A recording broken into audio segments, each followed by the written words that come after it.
Hi, I'm Heather. Welcome to class. Today we're going to continue on with abdominal poses. Last week I posted a video, abdominals for beginners, and we're going to build on that and add some more challenge. Before we begin, if you find this video helpful, be sure to like and subscribe. Let's come on to the hands and the knees.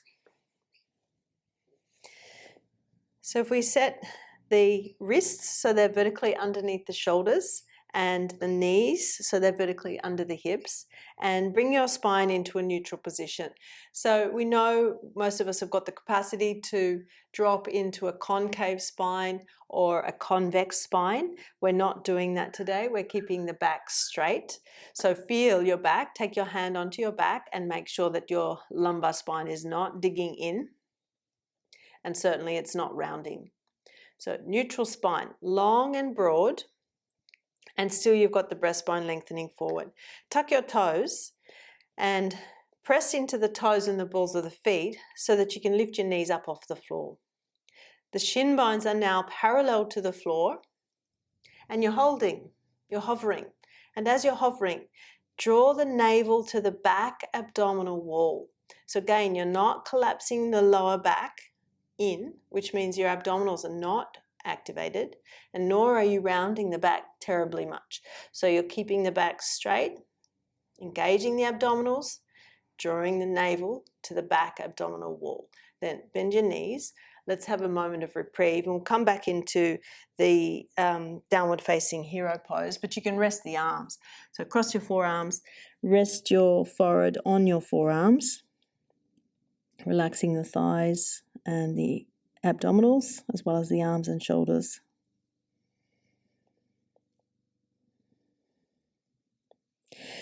And again, come onto hands and knees, tuck your toes, knees and feet are hip width apart, and once more ensure that you've got that long broad lumbar spine and that the sternum is lengthening forward. Then press into the toes and the balls of the feet, lift your knees up off the floor, and just take care that you're not dropping your chest, rounding your upper back. See if you can keep the upper breastbone forward. Press your shoulder tips back towards your hips and get steady with your breath. Okay, let's place the knees to the floor again and set back. So we've got big toes touching, knees apart. And once more, you can cross your forearms, rest your forehead down. Observe your breath. Slow the breath down.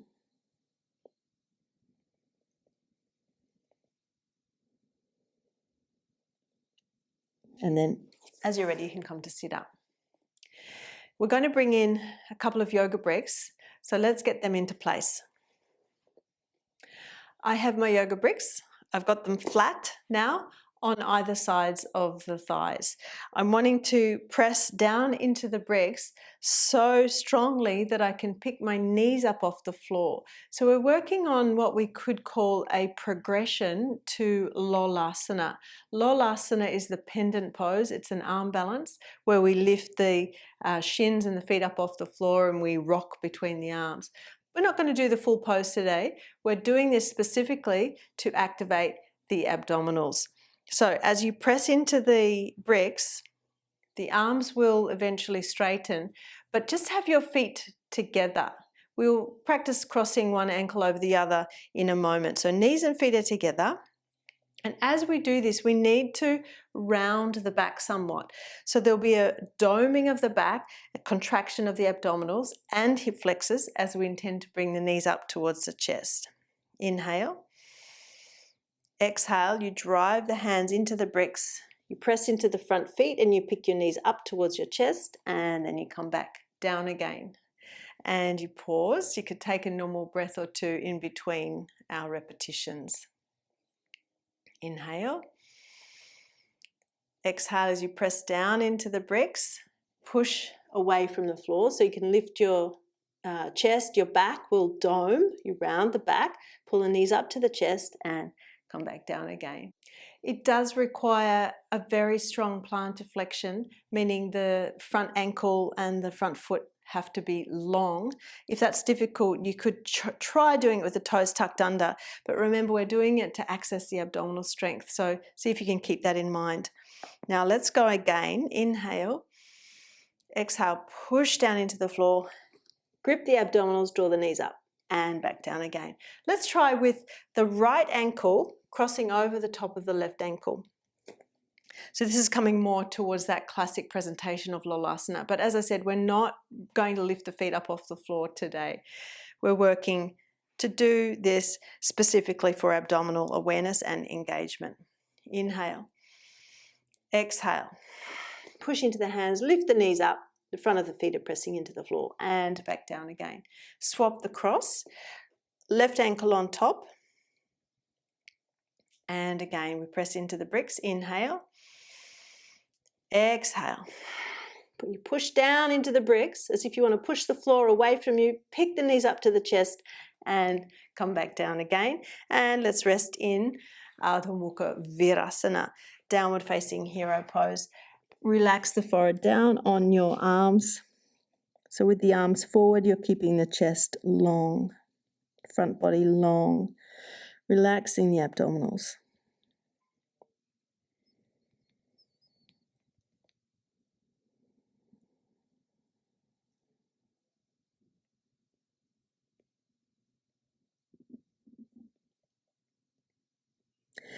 And then as you're ready, you can come to sitting. Now, as we come to sit on our sitting bones, we're going to work with a variation of boat pose, going from there to being fully reclined on the floor with as much control as we can possibly manage. So make sure you've got room behind you to be able to fully recline. Catch the shins, sit straight. Ensure that as you hold the shins that you're lifting the lumbar spine, allowing the consequent lift in the thoracic spine and in the sternum, the chest. Press the shoulders back and down. Peel the toes up off the floor. Then float the heels up off the floor without dropping your chest or your spine. We'll keep the legs bent as they are. Stretch your arms forward. And then as we intend to recline to the floor, we're going to go as slowly as we can. You start to curl the tailbone towards your feet. And slowly, slowly, you'll be stretching the legs out away from you. So you come down onto the sacrum. And as you continue coming all the way down onto the sacrum, slowly towards the lower back, you're pushing out through the feet to straighten the knees. And still you're controlling your descent all the way down to the floor, and you rest. Then we come back up again. This time interlock the fingers behind the head as we come up. Bring your legs together. Draw the elbow tips in. Lift the chin to the chest. Pause there for a moment. Engaging the abdominals. Now bend the knees so the heels are digging into the floor. And what may be helpful is rather than having the fingers interlocked behind the head is you're pulling the hands forward beyond the knees as you come to sit up. So curl yourself up all the way up as if you're coming back into the boat pose. And again, we'll lift up the chest, lift the heels up off the floor. And let's pause in simple cross legs, sitting up straight. Soften your gaze as you set your eyes at eye level. We just spend a moment here in neutral. And then we'll go again. Same idea from our boat pose. If you feel quite strong, you can do shins coming parallel to the floor. So reach your arms forward, lift the heels up off the floor. Bring your shins parallel to the floor, maintain the lift of your chest, and then we slowly start to recline. So curl your tailbone towards your heels as you're slowly coming down onto the sacrum. Go as slowly as you can, so you're really controlling that movement.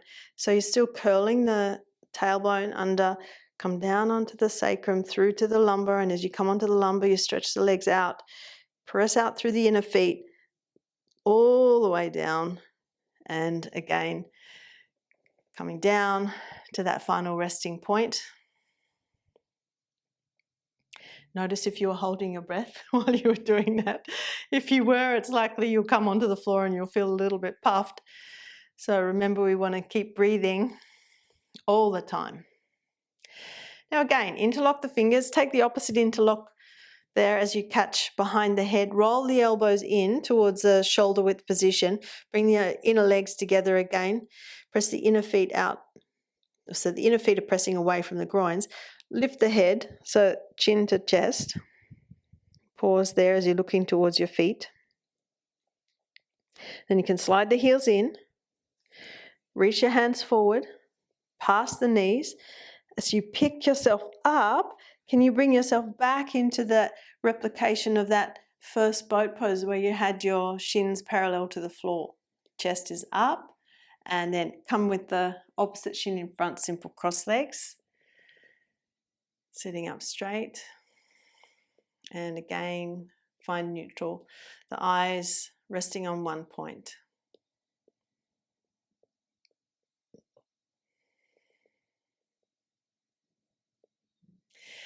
We're going to go one more time, and this time if you still are feeling strong in your boat pose, the legs can be straight. So find your balance on your sit bones there.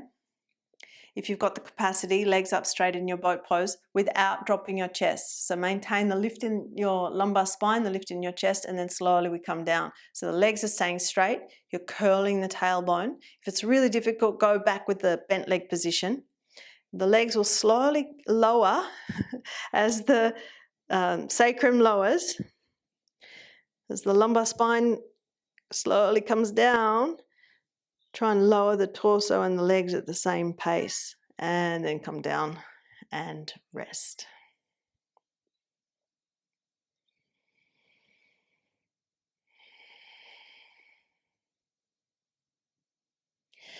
Now, as we're reclined, we're going to do some more work. I'm just going to turn myself around so that my head is in the opposite direction. Better for the camera angles that way. Catch the outer edges of the mat. Draw your shoulder tips to the floor. Stretch your legs up straight. Keep the right leg up. Left leg lowers to the floor. Like Supta Padangusthasana, press that left thigh down. And then raise the arms, so the arms are straight as if you're reaching towards your foot, and then go on reaching up. Lift your head, lift your upper back. Even if you're supple, don't bring the leg towards you just yet, but keep your leg at a right angle to the floor. Now you'll feel the abdominals working here, but can you, rather than pushing the belly up, can you draw your navel to the back abdominal wall and look at your left leg and left foot. Make sure they're not rolling out. Inner left thigh rolls down. Then slowly come back down to the floor, lower the arms and raise the left leg up. Right leg down, right thigh presses down into the floor like Supta Padangusthasana number 1. And again, this leg, now the left leg is at a right angle to the floor. So if the hamstrings are tight, have your knee a little bit bent, but don't pull your thigh too close to your knee, vertically top the hip. Then reach the hands as if they're reaching up towards your foot or your ankle. Lift the head up, go on reaching. And again, don't try and bring the leg towards you, just keep it there at a right angle. Look at your right leg, your right foot. Make sure it's not rolling out. Roll that inner right thigh down, lengthen the inner right foot away from the groin. Then slowly come back down, raise the right leg back up again. And then we can bend the knees and relax there. Let's rest in Supta Padangusthasana, soles of the feet together, knees out wide, so that the hip flexors can relax as well as the abdominals.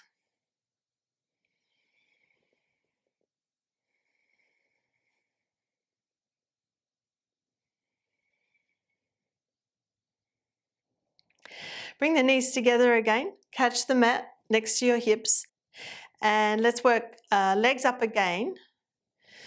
Left leg lowers, right leg out to the side, so doing Supta Padangusthasana number 2, but you're holding yourself there with no grip of the big toe or no belt. this right wrist can support the outer thigh.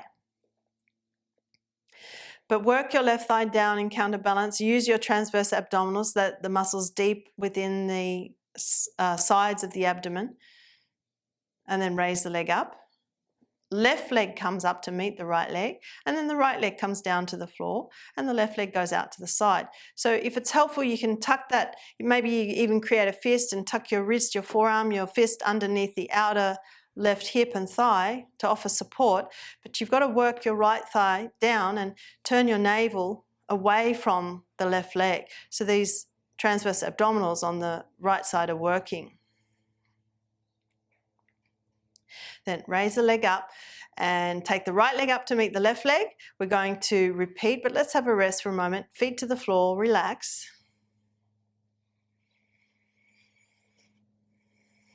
So as I said, if it's helpful, you could potentially create fists and use your wrist, your forearm, your fist underneath your outer hip as a bit of support when you take the leg out to the side. So I'm going to demonstrate with that on both sides now. Legs up, left leg lowers to the floor, press the left thigh down and roll the inner left thigh down as you take the right leg out to the side. Supta Padangusthasana number 2 without holding the foot. Turn your navel to the left. Then raise the leg up. Take left leg to meet the right leg and descend the right leg, right thigh to the floor. Left leg out to the side. And again, you've got your wrist or your forearm there to support the leg. But press the right thigh down and turn your navel to the right.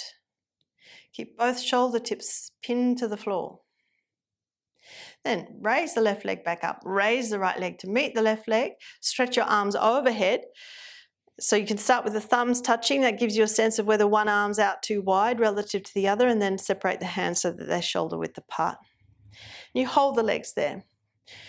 Neither are you pressing the lumbar spine flat to the floor, nor are you letting it arch significantly away from the floor. You're maintaining neutral. Throat's relaxed, jaws relaxed. Draw the navel to the back abdominal wall.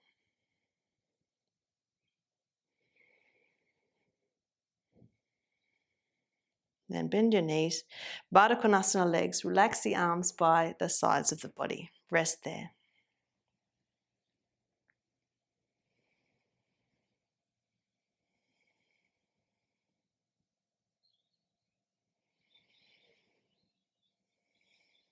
And as you're ready, roll over to the side. We're going to bring a bolster in and put that across our mat. We have our bolster going across the width of the mat, and let's make use of our cloth belt as well.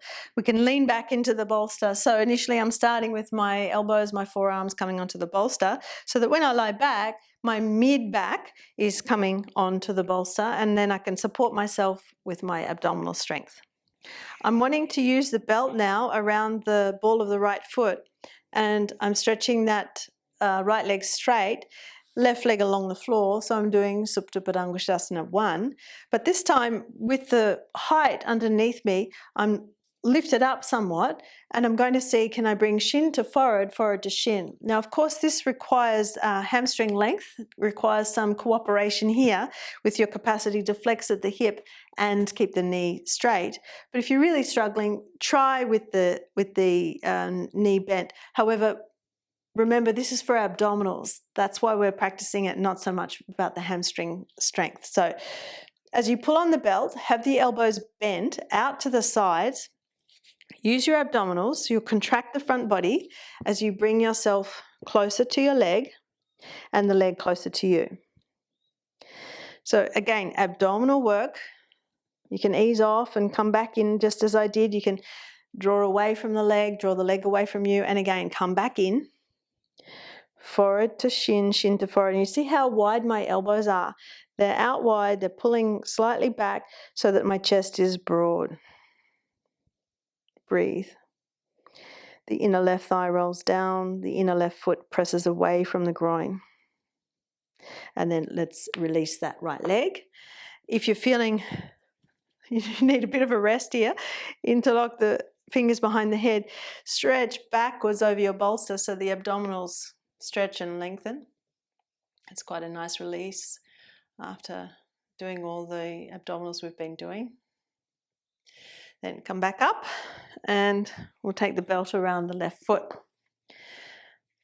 So we've got, you can start with both legs bent. That right leg can stay bent as you get your belt around the ball of the foot. Stretch the leg up straight. So do your best to open the back of the knee. And then slide the right heel away from you. Press right thigh down. Roll the inner right thigh down. So just watching that leg's not flopping over to the side. Inner right thigh down. And you're pulling the leg towards you and you're pulling yourself towards the leg. So as you pull on the belt, you're trying to meet. Forehead to shin, shin to forehead. So we're going further with Supta Padangusthasana number 1. Reclined big toe pose number 1. So contracting the abdominals, challenging the hamstrings. All the while the inner right thigh rolls down, the inner right foot presses away from the groin, and our breath is steady. The facial muscles soft. And then we can release, and let's again rest over the bolster. So clasp the fingers behind the head and let yourself recline backwards over the bolster so the abdominals can stretch.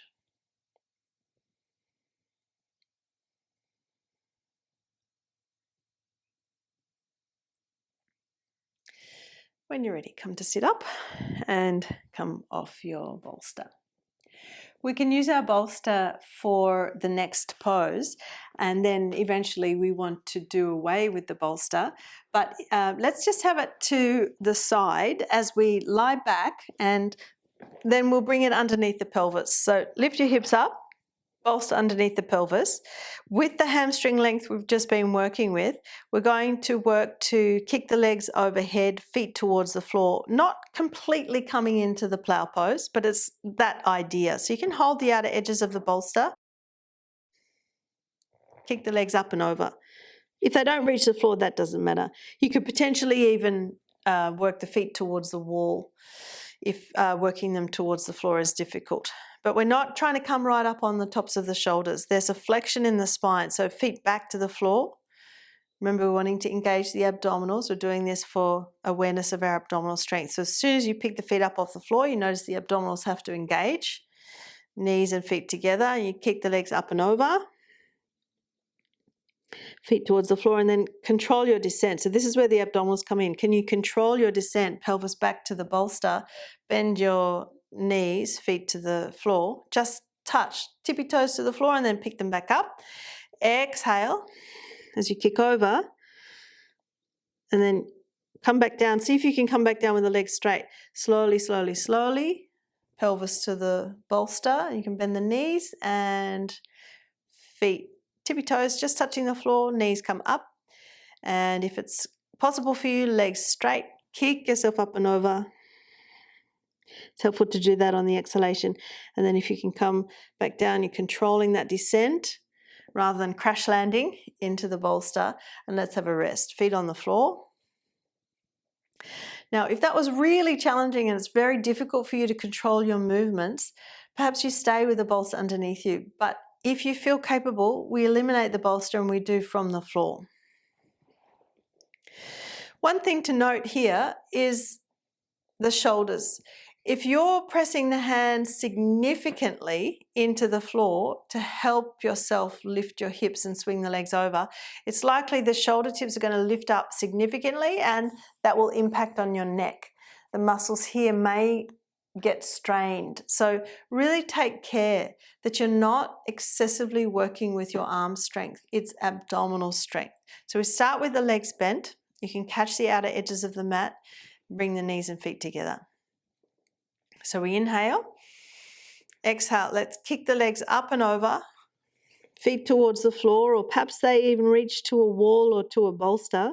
And then coming down, we want to control our descent. So see if you can get a sense of one vertebrae at a time coming down towards the floor, and try not to excessively work your arms. You want to keep the shoulder tips on the floor, not letting them lift up. back of the pelvis to the floor eventually, and then you can bend the knees, feet to the floor. So one way to stop the shoulder tips from creeping up into the neck is to take the arms overhead. That does make it more challenging though, to take the arms over and kick the legs and control your descent. But if you'd like to try, arms are overhead. Start with the legs bent, feet are on the floor. Inhale. Then exhale, you lift the feet up, straighten the legs as you kick the legs up and over, feet towards the floor, the wall or the bolster, whatever you're using, and then you come down. So if you can, you drag the heels in as you pull the hips back. Thighs are coming very close to the abdomen if possible. That's going to help you control your descent. Abdominal strength to control your descent, one vertebrae at a time as you come down, middle back to lower back to sacrum, and then you can bend your knees to the floor. If it's too strong with your arms overhead, then you have the arms by the sides of the body. But if you want to go further, then let's stretch the legs straight, and we'll work with sliding the heels in and kicking the legs up and over. Inhale. Exhale. Slide the heels in, kick the legs up and over. That's all on the exhalation. Then we control our descent. So as you're slowing this descent down, you can breathe at any pace. But your intention is to really slow and refine that movement. Coming down slowly. And when you come down, can you lower the legs straight? If it's too much of a challenge, take your arms by the sides of the body or bend your knees and slide the heels on the floor. Okay, we'll do one more of them. Inhale.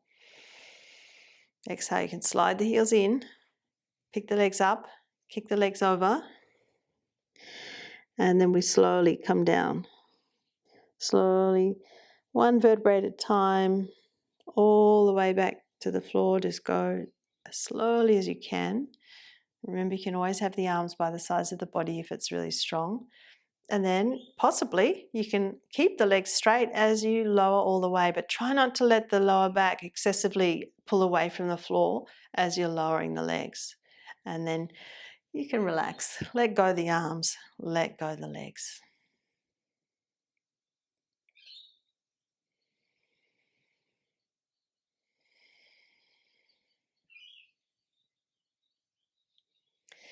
And as you're ready, you can roll over and come to sit up. As you may have gathered in this class, there are numerous ways of working our abdominal muscles in our yoga practice, and I thought we'd have a bit of fun by bringing variety into this session. If you're interested in practicing more with me, I've got an incredible array of classes with a huge variety of focuses on my website in my video library, heatherkitchenyoga.com.au. I invite you to head over there, check it out, and you can start with a 7-day free trial. That's it for today. Thanks for joining me. For more in-depth teaching, check out the video library on my website, heatherkitchenyoga.com.au. The link is in the description box below.